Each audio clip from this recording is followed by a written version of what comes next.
That's why they hired him, because he went along with the company and knew that if he did that, he would maintain his position in the company. So what happened is they become terribly indebted to the United States. Oh, they would give the country money in order to do these large programs, and that would put them in debt, just large debt, and they could only hire United States firms and corporations. So this is essentially subsidizing United States corporations with our money. And when they couldn't pay it off, they would have to go along with us and vote with us in the UN. When you see these obscure countries voting with us, that's why. And they would have to reduce their social programs, which means they would have to reduce their schooling. And in Bolivia, they tried to reduce their water and become privatized, and that's when they had a revolution. They would have to reduce their medical care for their people.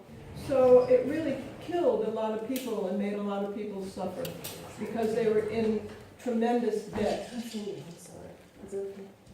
Yeah, maybe if you want to do that, if you can go in the back, maybe, and see if that works out. Okay. Because it is unfortunately disruptive. Or on the couch, or whatever you'd like to do, you know. I don't know if you want to go that far back, but that's all right. So what would happen if the president becomes wise to this in these different countries, and they don't want to sell out their resources to the United States and put their people in debt? Then they would send in what they would call the jackals. And this is written from this man. The book is Confessions of an Economic Hitman. And he kind of had a conscience after a while and came clean to all this. And the jackals would go in and kill the president if they don't go along with it. Or they'd have these obscure plane crashes, and he would talk about that as well. And if that didn't work, then they would send in the United States troops.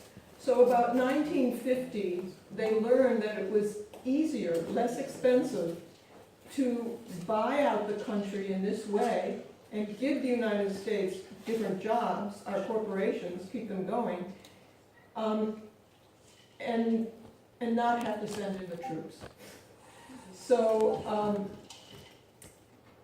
it reads like a novel, and I would suggest getting the book, because when I first met Jacque, and I kept saying to Jacque, well, look what they're doing now, you know, and I would learn all these things the United States and the world was doing, and he would always, that was just awful, and he would always say, it's worse than you think, which is true. It's worse than you think. So this book is really good to get to know what's going on, and he brings it right up to date now as how people are doing this all over the world, and different corporations are doing this as well.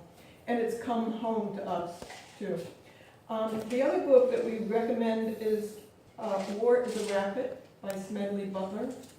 And if you've seen The Choice is Ours, our documentary, we have a nice quote from Smedley Butler in there. He was a general major, the most decorated Marine, most decorated Marine in the 1940s or 50s, I don't know. But when he got out, he wrote a book called War is a Racket, and he confessed as to what, he called himself a gangster for capitalism, how they would just go in and plunder and kill and shoot and grab whatever resources we needed in order for our large corporations to go in and take whatever they want and pollute and do whatever they want. This is what the military used to do, but then they figured out later that they can just go in and buy the president. And the troops would go in as a last resort, because it was more expensive that way. So these are good to know about. All right, you want to go on with behaviorism first? My teacher used to tell me that man has natural instincts toward women. And I said, how do you know that? She said, well, it's obvious, but she didn't explain it. So I found myself a couple of islands far out in the Pacific where people were not schooled in anything. It was French territory. So when I got there, I brought mirrors and beads. I was going to give it to the natives. Say I didn't come to take anything away from you. So they were in my hut, they opened my suitcase, and they were giving out my mirrors and beads with a great big grin on their face. I said, what's going on? They said, you have too many. And they didn't like that.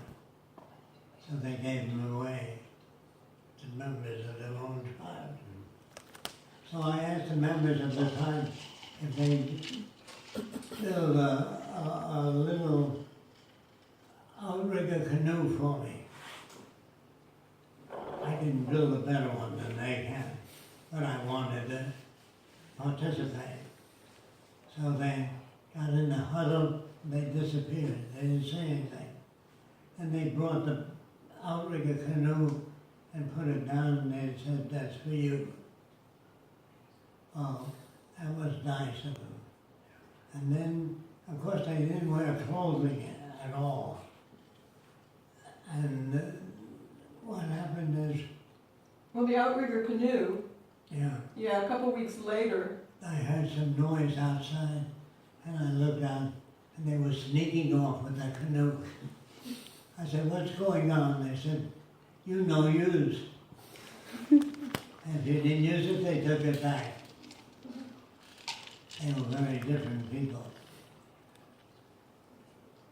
So, and they didn't wear any clothes. Jacque went there to see if there really was any particular human nature, that men treated women a certain way like they did here. They think it's inborn.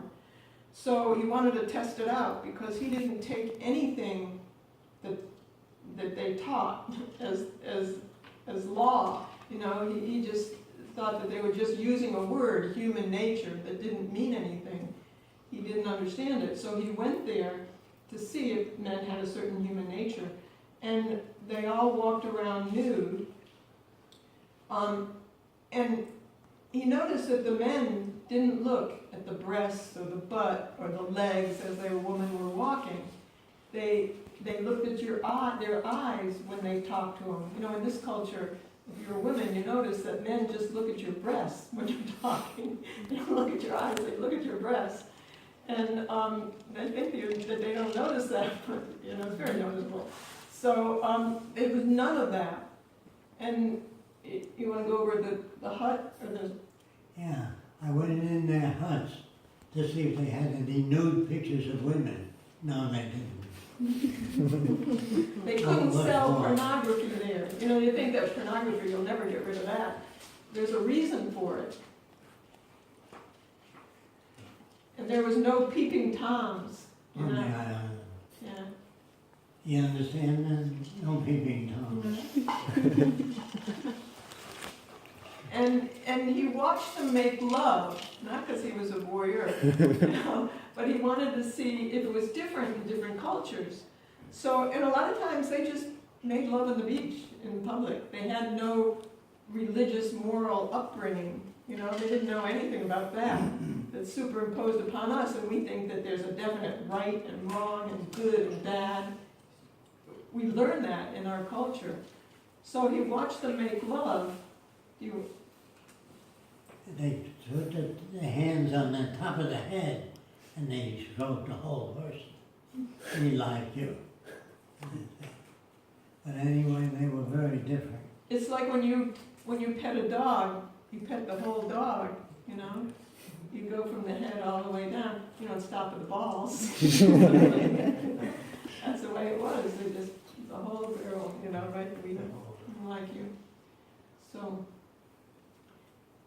but then the missionaries